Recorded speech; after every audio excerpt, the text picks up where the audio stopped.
หน้า3หน้านะครับแต่ว่าวาดด้วยเส้นเดียวครับคือหน้าแรกก็คือหน้าที่ทุกคนรู้จักหน้าที่2ก็จะแบบอาจจะเป็น private หน่อยก็คือแบบหน้าที่ครอบครัวรู้จักหรือเพื่อนผมรู้จักอะไรอย่างเงี้ยผมส่วนหน้าที่3ก็คือหน้าที่ผมรู้จักตัวของผมคนเดียวแบบไม่มีใครรู้จักหน้านี้อะไรอย่างเงี้ยผมแต่ว่าเลือกที่จะใช้1เส้นเพราะว่ายังไงมันก็คือตัวผมครับผมก็คือทุกอย่างเนี่ยเป็นหนึ่งเดียวกันอะไรอย่างเงี้ยผมเป็นทาสแมวหรือเปล่านะครับแต่ผมว่าผมเป็นจ่าฝูงของพวกนี้นะครับผม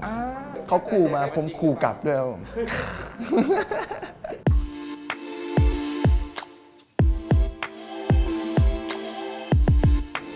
สวัสดีครับ สวัสดีครับ สวัสดีครับผมพ่วงจากเดอะสแตนดาร์ดป๊อปนะครั ครับผม เดี๋ยวเล่าให้คุณผู้ชมฟังอย่างรวดเร็วสิ่งคอนเซ็ปต์ที่เราจะชวนแบมแบมคุยวันนี้เราจะพาแบมแบมย้อนอดีต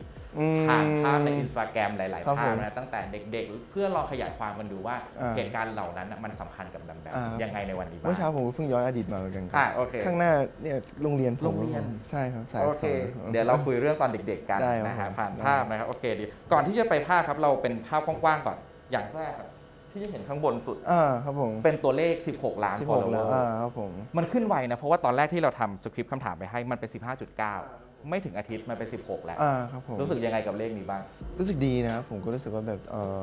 ก็บางทีผมก็มีแบบเข้าไปดูรูปเก่าๆบ้างอะไรบ้างอย่างเงี้ยผมก็รู้สึกว่าคือตลอด8 ปีที่ผ่านมาเนี่ยคือหลายๆอย่างมันก็เปลี่ยนไปนะครับผมแล้วก็คือแล้วตัวเลข 16 ที่ได้มาเนี่ยผมว่าหลังจากเสร็จงานที่ MBA Halftime Show ครับผม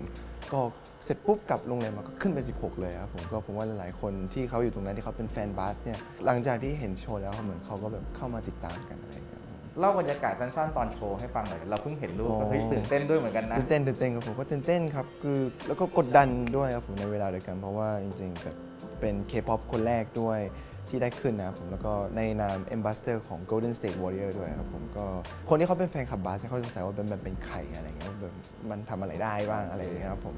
ซึ่งหลังจากเห็นโชว์แล้วหลายๆคนเขาก็แบบก็เข้าใจแล้วว่าทำไมถึงเอามาเป็น Ambassador อะไรอย่างเงี้ยครับผมส่วน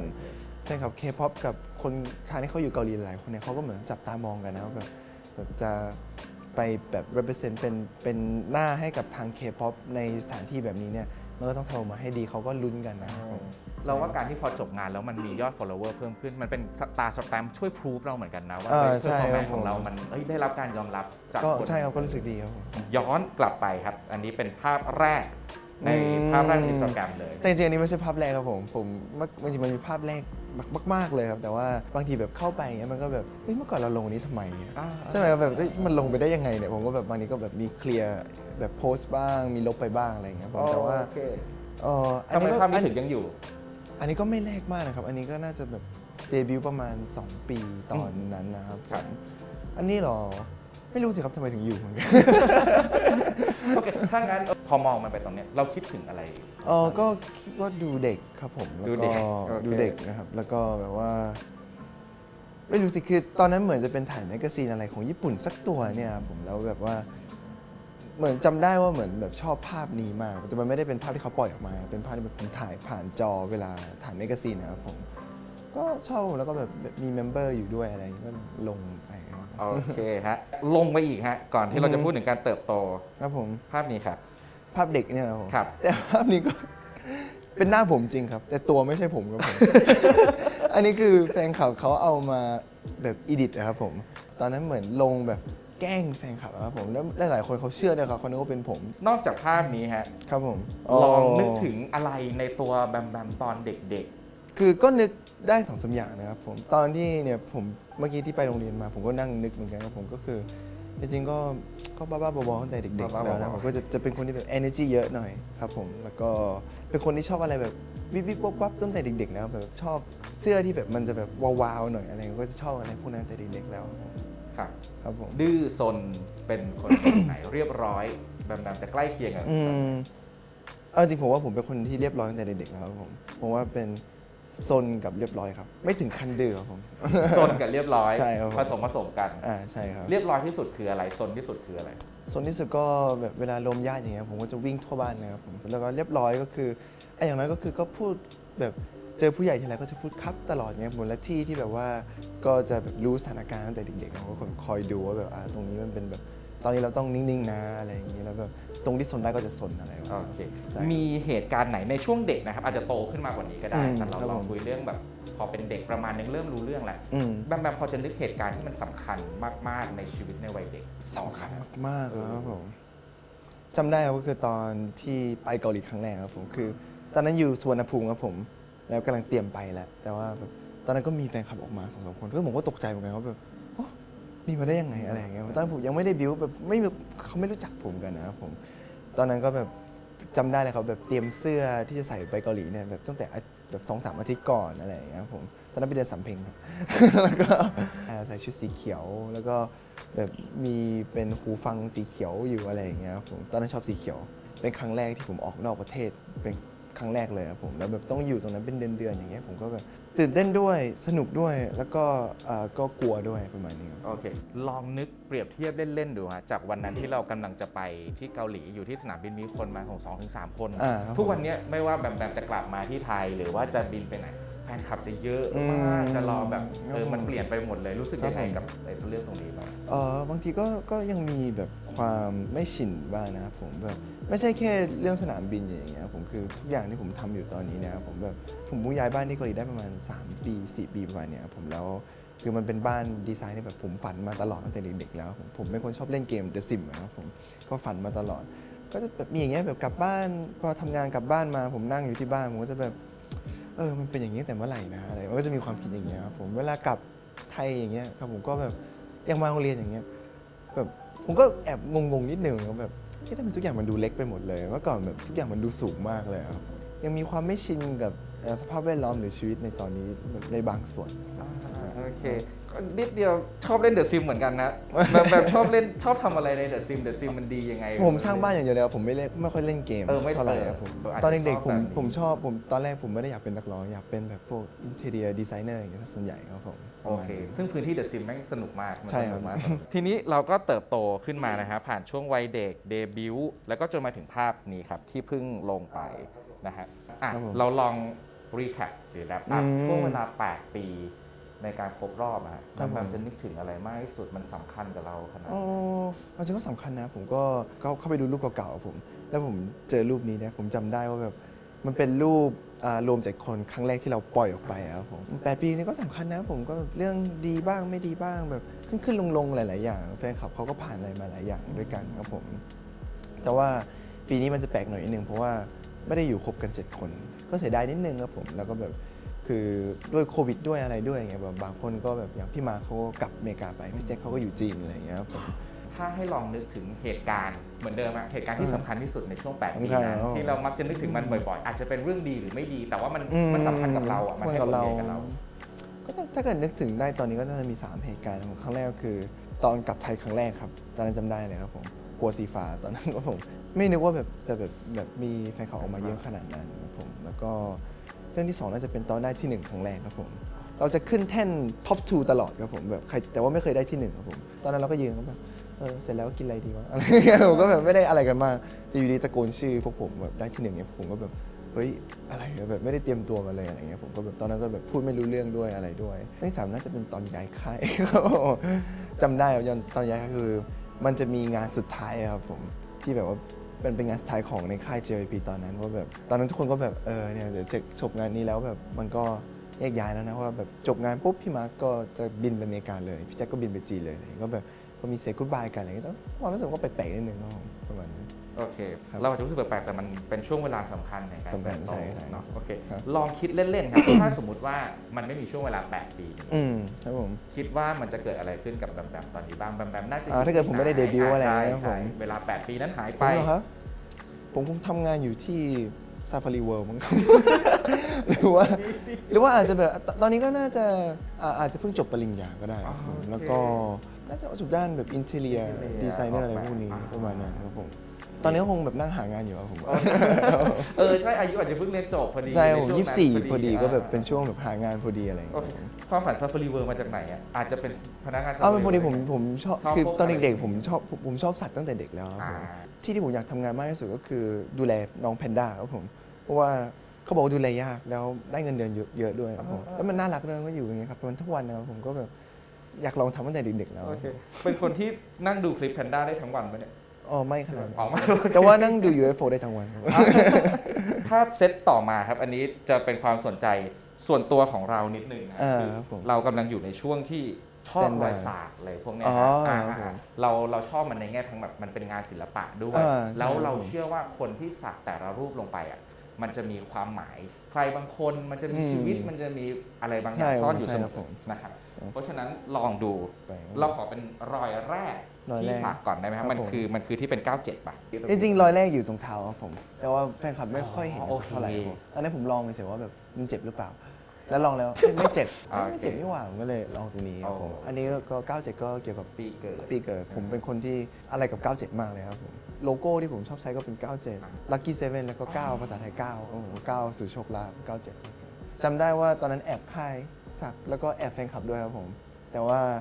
หลุดที่ตอนมาเที่ยวที่ภูเก็ตกับคุณพ่อกับคุณแม่ครับผมตอนนั้น ก็ปล่อยเลยผมว่าแบ แล้ว บ ก็เป็นหลุดขึ้นเทรนด์ทวิตเตอร์คนเห็น จำได้ครับตอนนั้นผมเนี่ยบวกบายๆแล้วมันขึ้นมาตอนแรกเขาคิดว่าสักปลอมฟูเขาบอกเอ้ยแบมขี้โกลัวจะตายไม่กล้าสักหรอกอะไรอย่าง โอ เงี้ย เค แล้วพอสักแล้วหลาย ๆ คนฮะเมื่อมีรอยที่ 1 รอยที่ 2 รอยที่ 3 รอยที่ แน่นอนครับ 4มันก็จะตามมาเรื่อย แน่ ๆ นอ นะ นครับ มัน ผม มีอะไรซ่อนอยู่ในรอยนี้ครับ อันนี้มันเป็นหน้า3หน้านะครับผมแล้วก็แต่ว่าวาดด้วยเส้นเดียวครับผมม้วนกันเป็น3หน้าอย่างเงี้ยครับผมซึ่งคือ3หน้าก็จะมีความหมายคือหน้าแรกก็คือหน้าที่ทุกคนรู้จักครับผมนี่คือแบมแบมที่ทุกคนรู้จักอะไรอย่างเงี้ยผมหน้าที่2ก็จะแบบอาจจะเป็น private หน่อยก็คือแบบเกี่ยวกับหน้าที่ครอบครัวรู้จักหรือเพื่อนผมรู้จักอะไรอย่างเงี้ยผมส่วนหน้าที่3ก็คือหน้าที่ผมรู้จักตัวของผมคนเดียวแบบไม่มีใครรู้จักหน้านี้อะไรอย่างเงี้ยครับผมแต่ว่าเลือกที่จะใช้1เส้นเพราะว่ายังไงมันก็คือตัวผมครับผมก็คือ ทุกอย่างเนี่ยเป็นหนึ่งเดียวกันอะไรอย่างเงี้ยครับผมประมาณนั้นครับ โอเค ทีนี้ไปที่รอยต่อไปครับโค้ดมันเขียนว่าอะไรนะครับ อันนี้ kissing on my tattoo โอเค ครับผมอันนี้คือตอนที่ผมเป็นเด็กฝึกเนี่ยคือเพลงแรกที่ผมร้องตอนสอบประจำเดือนใน JYP ครับผมร้องเพลง kissing on my tattoo ของ August นะครับผมแล้วตอนนั้นผมพูดอังกฤษไม่ได้ผมไม่รู้ว่ามันแปลว่าอะไร แต่ว่าเพิ่งมารู้ทีหลังนะครับผมแล้วแบบเอ้ยมันแบบคำมันดูแบบมันดูเซ็กซี่ดีครับผมผมก็เลยแบบแล้วเรื่องไหนเป็นเพลงแรกที่แบบผมร้องที่เกาหลีด้วยอะไรด้วยก็เลย kissing on my tattoo ครับผม โอเคครับตอนนี้มีแพลนในอนาคตว่าอยากสักอะไรแบบไหนเพิ่มอีกบ้างไหมฮะ เอาจริงๆล่าสุดก็เพิ่งสักไปได้ไม่นานครับผมแต่ว่า หยุดไม่อยู่เลยนะตอนนี้ ยังไม่มีใครเห็นเลยครับผม อ้าว แต่ว่าผมไม่ได้สักมั่วซั่วนะผมจะแบบคิดแบบมากๆเลยครับผมล่าสุดจะอยู่ตรงนี้ครับผมแต่ว่าเหมือนคนอื่นไม่เคยเห็นมาก่อนแต่ว่าโชว์ให้ดูได้นะครับผม ได้ใช่ไหมครับ เป็น โอ นกคู่ครับเป็นอันที่ใหญ่ที่สุดที่ผมเคยสักมาเลย จริงเหรอฮะรบกวนได้ไหมครับ ได้ครับผม มีกล้องไหนจับได้ไหม มันจะเป็นอันเนี้ยครับผมเป็นนกคู่นั่งอยู่บนเลข 97 ครับผม อ๋อเขา97อีกแล้ว ใช่ โอ ค เค รับซึ่งผมชอบนกคู่เพราะว่าความหมายของนกคู่คือแบบมันจะมี2ความหมายครับผมก็คือแบบมีความเป็นแมจิกหน่อยคือแบบมีความที่แบบไม่เรียลครับผมมีความที่แบบว่าแบบจินตนาการอะไรอย่างนี้หน่อยครับผมแล้วก็มันจะมีเสน่ห์มากกว่าตอนกลางคืนอย่างเงี้ยครับผมซึ่งอันนี้แบบผมให้เพื่อนผมเป็นคนวาดให้ครับผม โอเคครับ ตอนนี้นับเป็นเลขกลมๆ มีกี่รอยอ่ะ ไม่ต้องพูดถึงทั้งหมด แต่ว่านับเป็นมีกี่รอยแล้ว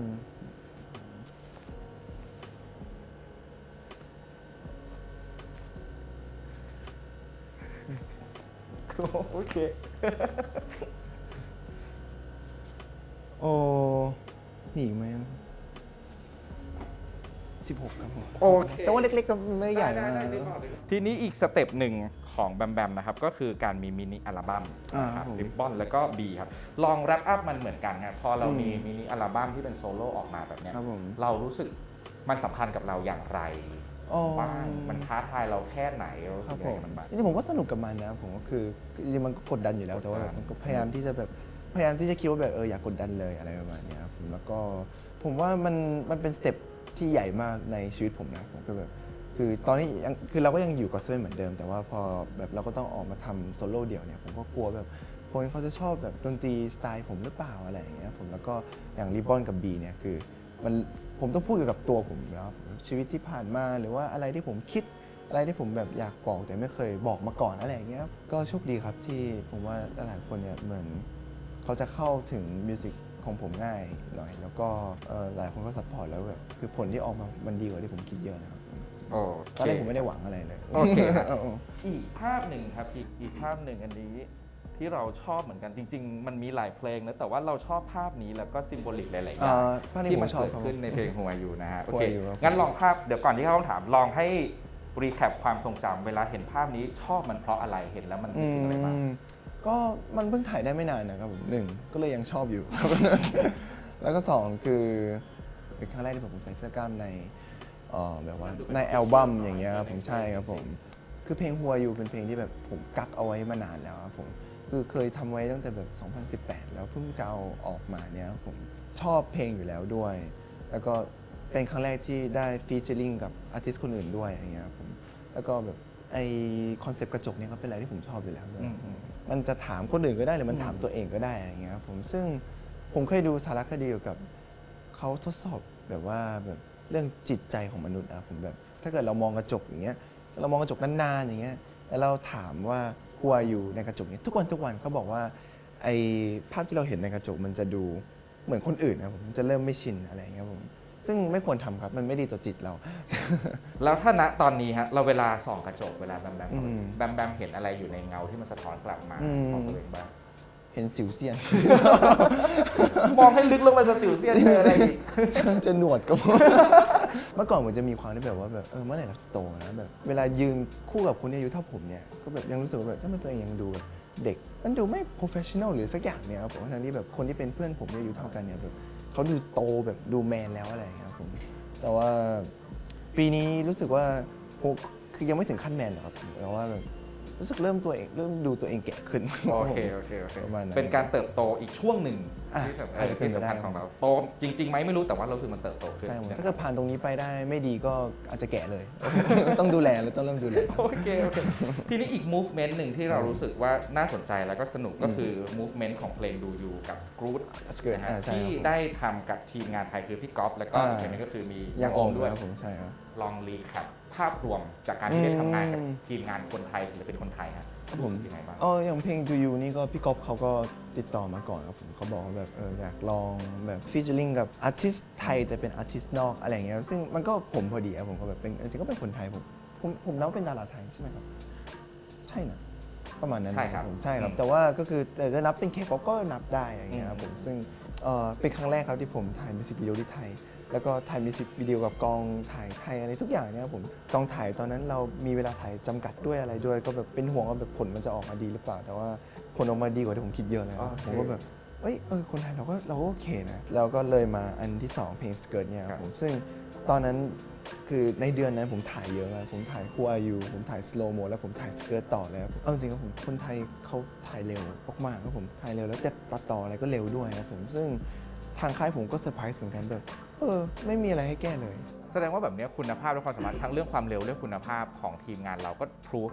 ฝั่งเกาหลี ก็ proof ไม่แพ้กันเลยครับผม โอเคไม่ ใช่ แพ้กันเลยยอด ครับ เยี่ยมครับโอเคครับ ทีนี้อีก movement หนึ่งอีกบทบาทหนึ่งที่เรารู้สึกว่า ครับ เฮ้ยเป็นอีกหนึ่งอันที่น่าสนใจก็คือการเป็นพาร์ทเนอร์แพลตฟอร์มของ อ่า ป๊อปคอยนะ ใช่ ก่อนที่คุย ครับ ป๊อปคอยลองคุยเป็นภาพรวมๆก่อนตามปกติแบมเป็นคนสนใจพวกเทคโนโลยี อืม เทรนด์ใหม่ๆ โลกอินเทอร์เน็ตโลกอะไรพวกนี้อยู่แล้วหรือเปล่าครับ จริงๆก็สนใจนะผมคือมันต้องสนใจอะครับเพราะว่า มัน เรา ต้อง เรา เนอะ เราทำงานอยู่ด้านนี้เราก็ต้องรู้ว่าแบบโลกมันเป็นยังไงอยู่มันหมุนยังไงมันมีอะไรใหม่ ๆ อะไรขึ้นมาหรือเปล่าอะไรเงี้ยผมซึ่ง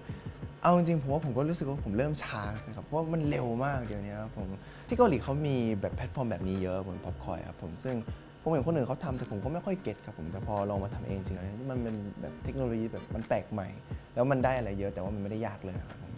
ตอนนี้แบมสมัครป๊อปคอยเรียบร้อยแล้ว เรียบร้อยแล้วครับ โอเค มันก็ต้องมีหน่อย เราลองมาที่คุยที่คำว่าป๊อปคอย อืม แบมรู้ว่าป๊อปคอยมันน่าสนใจยังไงบ้าง มันแตกต่างจากสิ่งอื่นๆยังไงบ้างครับ เรื่อง entertainment ก่อนนะครับผมแบบว่ามันก็จะมีแบบหลาย ๆ อย่างหลาย ๆ กิจกรรมหรือว่าหลาย ๆ รูปภาพวิดีโอที่เราไม่สามารถเห็นในโซเชียลอื่นได้นอกจากป๊อปคอยครับเพราะว่าเราก็แบบถ่ายทุกอย่างเพื่อโดยเฉพาะเพื่อชาวป๊อปคอยอย่างเงี้ยครับผมหลาย ๆ คนสามารถเข้ามาสัมผัสประสบการณ์ใหม่ ๆ ได้ครับผม ซึ่งในความป๊อปอันนี้มันก็นอกจากป๊อปแล้วมันยังมีความเป็นป๊อปที่เอ็กซ์คลูซีฟ ใช่ครับ ต่าง ผม ๆที่ ได้ เข้าไปอยู่ ใช่ ที่เห็น ครับผม ในนั้นนะ ครั ฮะ บผม โอเคทีนี้เมื่อกี้แบมพูดถึงเรื่องเอนเตอร์เทน อืม เราลองคิดดูว่าป๊อปคอยเนี่ยมันจะส่งผลกับภาพรวมของ อืม วงการบันเทิงไทย หรือว่าอุตสาหกรรมบันเทิงไทยยังไงบ้างครับ ผมว่าก็หลายอย่างเลยนะครับผมเพราะว่าแบบจริงๆ บางทีแบบเราอยากเจอเขาแต่ว่าแบบเขาไม่มีงานอย่างเงี้ยเราก็เข้ามาดูในป๊อปคอยได้ครับผมซึ่งบางทีผมอาจจะแบบลองลุคใหม่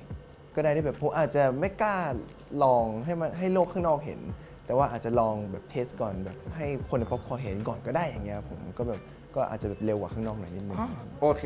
แง้มๆบอกนิดนึงไหมว่าในอนาคตเราจะมีโปรเจกต์อะไรที่เกี่ยวกับแบมแบมในป๊อปคอร์นให้เห็นได้บ้าง ก็อย่างล่าสุดก็ผมถ่ายเป็น Exclusive Photo Shoot ไปครับมี 2-3 สไตล์ที่เป็นครั้งแรกเลยครับที่ผมเคยลองแต่งเป็นโฟโต้แบบบุ๊กโฟโต้ชูตในป๊อปคอร์นโดยเฉพาะอย่างเงี้ยผมก็แบบคือผมถ้าอยากเห็นกันก็สามารถเข้ามาดูได้ครับผมแล้วก็ในอนาคตก็มีอีกหลายๆกิจกรรมของผมก็เอาจริงวันนี้ก็มาถ่ายช็อตฟิล์มนะครับผมก็สามารถติดตามดูกันได้ครับผมว่าก็น่าจะสนุกดีครับวันนี้ออกมา โอเคเดี๋ยวรอติดตามได้นะครับของ ได้ แบมแบมและป๊อปคอร์นนะครับเดี๋ยว ครับ สุดท้ายเราเหลือสั้นๆนะเป็นอีกอันหนึงที่กินพื้นที่ใน Instagram ของแบมแบมก็คือภาพน้องแมวแก๊งแมว อ๋อแก๊งแมวใช่ โอเค ใช่ครับผม แบมแบมเริ่มเป็นทาสแมวได้ตั้งแต่เมื่อไหร่แมวสำคัญยังไงกับชีวิตแบมแบมอะ จริงๆอยากเลี้ยงหมาครับ แต่ว่าพอคุณแม่เอาฮอสกี้มา 2 ตัวผมบ้านเละครับ ผมก็เลยแบบไม่เลี้ยงหมาดีกว่าแต่ว่าคุณแม่ก็แบบไปรับเลี้ยงแมวจรจัดมาครับผมซึ่งตอนนั้นเป็นครั้งแรกที่แบบผมได้เข้าใกล้ถึงแมวมากที่สุดในชีวิตผมในตอนนั้น ซึ่ง